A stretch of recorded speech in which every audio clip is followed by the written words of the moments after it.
अयोध्या में मैंने एक पूरी हरिजन बस्ती में मैं जाकर के मैंने वहां पर मिष्ठान का वितरण किया। कोई जाति के नाम पे बांट रहा है, कोई क्षेत्र के नाम पे बांट रहा है, कोई भाषा के नाम पे बांट रहा है। तो क्या दीप उत्सव में भी आज शामिल हो सकते हैं? तो भाई अभी तक तो मेरे पास न तो निमंत्रण पास आया, न पास कार्ड आया, या जो भी उनकी व्यवस्था हो। अयोध्या को फिर से अपने आप को साबित करने की बारी है। प्रकाश पर्व दीपावली देश भर में मनाई गई, लेकिन चर्चा अयोध्या की हो रही है। उत्तर प्रदेश के मुख्यमंत्री योगी आदित्यनाथ अयोध्या में हर बार की तरह इस बार भी दीपावली मनाने के लिए जाते हैं और एक भाषण देते हैं, क्योंकि अब बिना भाषण के कोई त्योहार भी कहां मनाया जाता है अगर आप बड़े पद पर हैं तो। हालांकि इस बार अयोध्या के सांसद अवधेश प्रसाद, उन्हें निमंत्रण ही नहीं मिला। तो क्या दीप उत्सव में भी आज शामिल हो सकते हैं? तो भाई अभी तक तो मेरे पास न तो निमंत्रण पास आया, न पास कार्ड आया, या जो भी उनकी व्यवस्था हो। शायद परंपरा ये रही है कि अयोध्या में जो दीपोत्सव होगा वहां उनके जनप्रतिनिधि भी शामिल किए जाएंगे, मगर भारतीय जनता पार्टी के जनप्रतिनिधि तो चुने नहीं गए। समाजवादी पार्टी के पीडीए के नायक बनकर उभरे अवधेश प्रसाद फैजाबाद लोकसभा क्षेत्र के यानी अयोध्या के सांसद चुने गए, और इसलिए यह पता चला कि उन्हें इस महोत्सव में, दीपोत्सव में शामिल ही नहीं किया गया। उन्होंने बात कही कि अभी तक मुझे कुछ सूचना ही नहीं है, जाएंगे हम, क्योंकि हम अयोध्या के लोगों के साथ दीपावली मनाएंगे। मैं तो जा रहा हूं भैया, मैं तो जा रहा हूं 3-4 बजे तक हम पहुंच जाएंगे। दीपों का रिकॉर्ड बनाने की कोशिश फिर से की गई, लेकिन इस बार एहतियात बरता गया कि दीपोत्सव के बाद जो सरसों का तेल बच जाता है उसे गरीब भूखे लोग दियों से निकाल कर अपने बर्तन में इकट्ठा करके घर खाना बनाने के लिए तो नहीं ले जा रहे, बयान तो नहीं दे रहे, सोशल मीडिया पर वो तस्वीरें तो वायरल नहीं हो रही, वीडियो तो वायरल नहीं हुई, जैसा पिछली कई बार हुआ। इसलिए इस बार क्या किया गया कि सफाई कर्मचारियों को लगाकर झाड़ू से बुहार दिया गया महोत्सव पूरा होने के बाद। यानी एहतियात काफी बरती गई कि अयोध्या की चर्चा किस रूप में हो, यह नियंत्रित रहे। लेकिन इस बार 2 वजहों से अयोध्या की दीपोत्सव की फिर से चर्चा हो गई। पहली चर्चा इस बात की हो रही है कि योगी आदित्यनाथ के भाषण पर अखिलेश यादव के पीडीए का दबाव दिखाई पड़ रहा है क्या, और दूसरी चर्चा कि योगी आदित्यनाथ ने दलित बस्ती को हरिजन बस्ती कह दिया, जिसको लेकर खासा आक्रोश सुनाई पड़ रहा है। इन दोनों बिंदुओं पर थोड़ी थोड़ी चर्चा जरूरी है। तो सबसे पहले फिर से योगी आदित्यनाथ का वह वक्तव्य सुनिए। हमने जो कहा, ये डबल इंजन की सरकार ने जो कहा था वह तो करके दिखा दिया। अब अयोध्या की बारी है। अयोध्या को फिर से अपने आप को साबित करने की बारी है। और याद रखना, ये मां सीता की अग्नि परीक्षा बार बार नहीं होनी चाहिए। हमें इस अभिशाप से निकलना ही होगा। अयोध्या को भव्य और दिव्य रूप देना ही होगा। इसके लिए अयोध्या वासियों को एक बार फिर से आगे आना होगा। हालांकि योगी आदित्यनाथ इस समय पूरे देश में बंटेंगे तो कटेंगे इसके नायक के रूप में देखे जा रहे हैं। सपा प्रमुख अखिलेश यादव ने बड़ा गंभीर बयान दिया। यह नारा एक लेबोरेटरी में तैयार किया गया और उनका इशारा आरएसएस की तरफ है। लैब में एक नारा तैयार किया गया और देखा गया कि इस नारे का सबसे वाजिब स्रोत क्या हो सकता है, जो जिसकी भाषा भी ऐसी हो, इतनी ही हिंसक हो, मैच करे, उसका तेवर भी, उसकी शैली भी। और इसके लिए सबसे पात्र व्यक्ति निकले उत्तर प्रदेश के मुख्यमंत्री। उन्होंने नारा दिया, बटेंगे तो कटेंगे। फिर मोदी जी तक ये नारा पहुंचा। आजकल तो टकराव है ना लखनऊ और दिल्ली में, तो मोदी जी ने भी कहा कि अगर हम बटेंगे तो बांटने वाले महफिल सजाएंगे। सुना ही होगा आपने। फिर आरएसएस तक ये नारा पहुंचा और वो भी इसके प्रकारांतर से समर्थन में दिखा। जब देश में इसका प्रतिपक्षी विमर्श शुरू हुआ, जैसे अखिलेश यादव ने कहा कि पीडीए के लोग बटेंगे तो पिटेंगे, फिर समाजवादी पार्टी के सामने एक और स्लोगन आया, राहुल गांधी ने भी बयान दिया कि बांटने वाले ही ये बात कर रहे हैं। सपा के कार्यालय के सामने पोस्टर भी लगा कि जोड़ेंगे तो जीतेंगे। इस तरह से एक विमर्श खड़ा हो गया। हमने भी ये कहा कि जाति जनगणना से जोड़ेंगे तो जीतेंगे। इस तरह से ये विमर्श पूरे देश में खड़ा हो गया। लेकिन योगी आदित्यनाथ जब अयोध्या में भाषण दे रहे हैं तो वो गिनवा रहे हैं। 2 भाषण हुए उनके, एक दिन छोटी दीपावली कह लीजिए या एक दिन उसके बाद 2 दिन हुआ, दोनों दिन भाषण हुआ प्रॉपर। और भाषण पूरा सुन करके आपको यह सोचना है कि वो राजनीतिक भाषण है या एक धार्मिक भाषण है या एक सांस्कृतिक भाषण है। ऐसा लगता है कि अब हर चीज चुनाव के हिसाब से बोली जा रही, इसलिए फिर से बटेंगे वाली भाषा मुख्यमंत्री बोल रहे हैं। कोई जाति में बांट रहा, कोई धर्म में बांट रहा, कौन बांट रहा? आज तक इसका जवाब उन्होंने नहीं दिया। कोई जाति के नाम पे बांट रहा है, कोई क्षेत्र के नाम पे बांट रहा है, कोई भाषा के नाम पे बांट रहा है। इस देश को जाति में किसने बांटा योगी जी? हम भी तो बार बार जानना चाह रहे हैं। और जाति जनगणना करा करके जो पिछड़ गया उसको उसके हिस्से का हक अधिकार दे दिया जाए, अवैध कब्जा कोई और जाति के लोग न करें, समानता आ जाए जाति व्यवस्था में, ताकि धीरे धीरे जाति व्यवस्था खत्म होने की दिशा में चलने लगे। लेकिन खत्म करने के लिए पहले बराबरी तो चाहिए।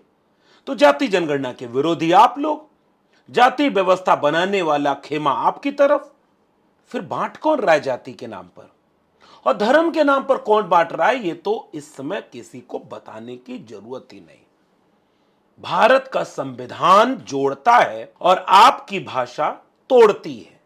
जैसे हिंदू होने का पूरा विमर्श जो भारतीय जनता पार्टी और आरएसएस का है, क्या वो संविधान सम्मत है?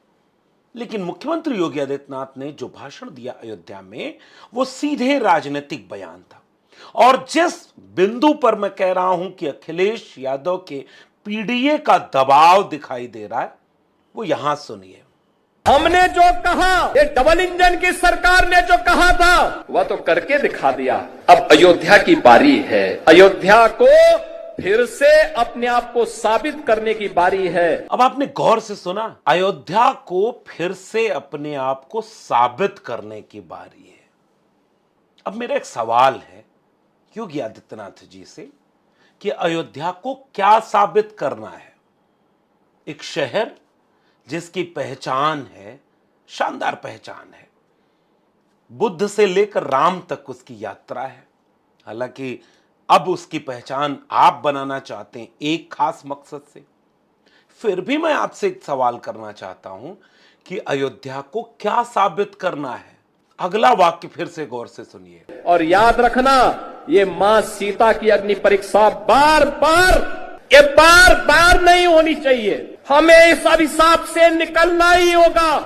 किस अभिशाप से निकलना होगा योगी जी? और सीता की अग्नि परीक्षा बार बार नहीं होनी चाहिए, इसका मतलब क्या है? मंदिर बन गया। हालांकि भारतीय जनता पार्टी के लोग आज भी इसी बात को कन्विंस करने में लगे हैं कि वो मंदिर बनाने में भाजपा की भूमिका है। अब किसकी कितनी भूमिका है ये मैं आपके ऊपर छोड़ देता हूं। जब चीफ जस्टिस कहने लगे कि मैं निर्णय लिखने वाली टीम में जब था तो उस समय मैं भगवान को याद कर रहा था। एक दूसरे सदस्य हैं, वो बीजेपी से राज्यसभा सांसद हो गए हैं जो इस निर्णय में शामिल थे। लेकिन वैधानिक रूप से तो यह कहा जाता है कि सुप्रीम कोर्ट के फैसले से मंदिर बना। भाजपा प्रकारांतर से क्रेडिट लेती ही रहती है। बन गया मंदिर, विवाद लगभग खत्म हो चुका है, फिर सीता की अग्नि परीक्षा खत्म क्यों नहीं हुई? और कौन सा अभिशाप है जिसकी तरफ आप इशारा कर रहे थे? अयोध्या को भव्य और दिव्य रूप देना ही होगा। इसके लिए अयोध्या वासियों को एक बार फिर से आगे आना होगा। अयोध्या को भव्य और दिव्य रूप देना होगा और अयोध्या वासियों को आगे आना होगा। अयोध्या वासी आगे हैं योगी जी। वो अपने जमीन का मुआवजा मांग रहे हैं, घर तोड़े जा रहे हैं तो वो सवाल पूछ रहे हैं, उन्होंने पूछा कि जब उनसे जमीन खरीदी गई तो सर्किल रेट क्यों नहीं बढ़ा, और जब उन्होंने जमीन बेच दी तो सर्किल रेट बढ़ भी गया ताकि अपने चहेते को ज्यादा दाम दे दिया जाए। गांव की तरफ से रेल ट्रैक घुमा दिया गया, सड़क धंस गई। कितना अयोध्यावासी बोले, अयोध्यावासी अपने दिल में राम को रखता होगा। कस्तूरी कुंडल बसै मृग ढूंढे वन माए, ऐसे घट घट राम है दुनिया देखे नाय, महात्मा कबीर कह गए। लेकिन फिर से मैं जाते जाते आपसे पूछ रहा हूं कि ये अयोध्या वासियों को क्या साबित करना है। मैं बताऊं क्या साबित करना है? चुनाव, मिल्कीपुर का उपचुनाव होने वाला है और बीजेपी अयोध्या हार गई 2024 के आम चुनाव में, और मिल्कीपुर का चुनाव उपचुनाव विधानसभा का अभी नहीं करवाया जा रहा। क्यों नहीं करवाया जा रहा? क्योंकि अभी अग्नि परीक्षा बची है, अयोध्या को साबित करना बचा है। क्या ये बयान ये नहीं दर्शाता कि ये धार्मिक और सांस्कृतिक बयान कतई नहीं है, ये एक राजनीतिक बयान है जो पीडीए के दबाव में दिया जा रहा है।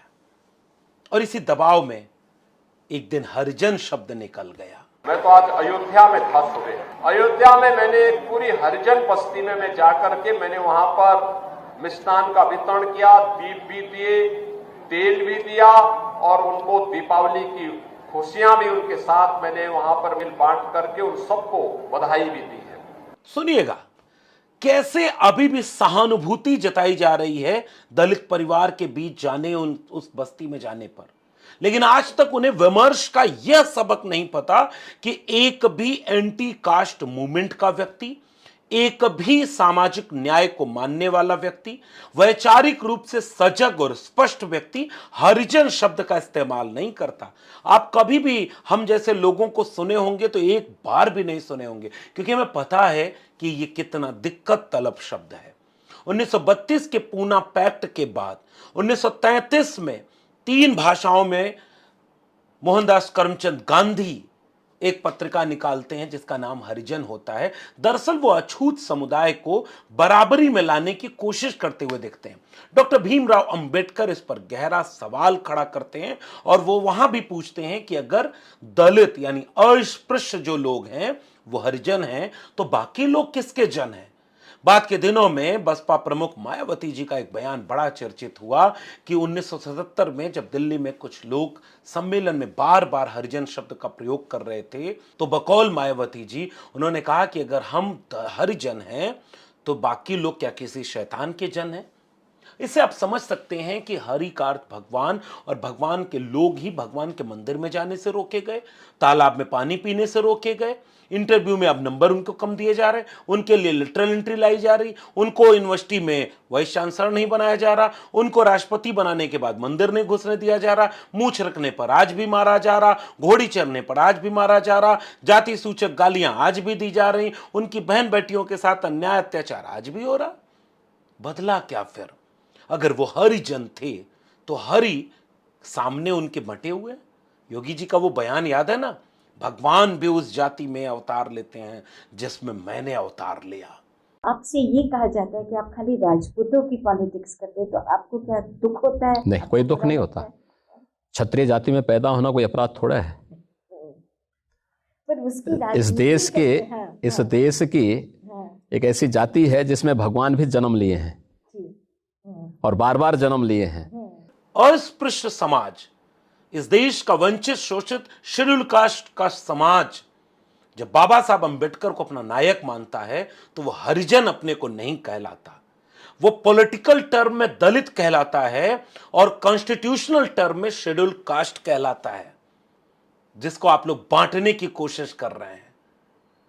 ये एक विमर्श ऐसा था जिसमें योगी आदित्यनाथ बुरी तरह घिर गए, और बुरी तरह घिरने के बाद यह बात साफ है कि अभी भी उनके दिल में जातिवाद का बोलबाला इतना कायम है कि वो उस बस्ती में जा करके कैसे एहसान जताना चाह रहे हैं।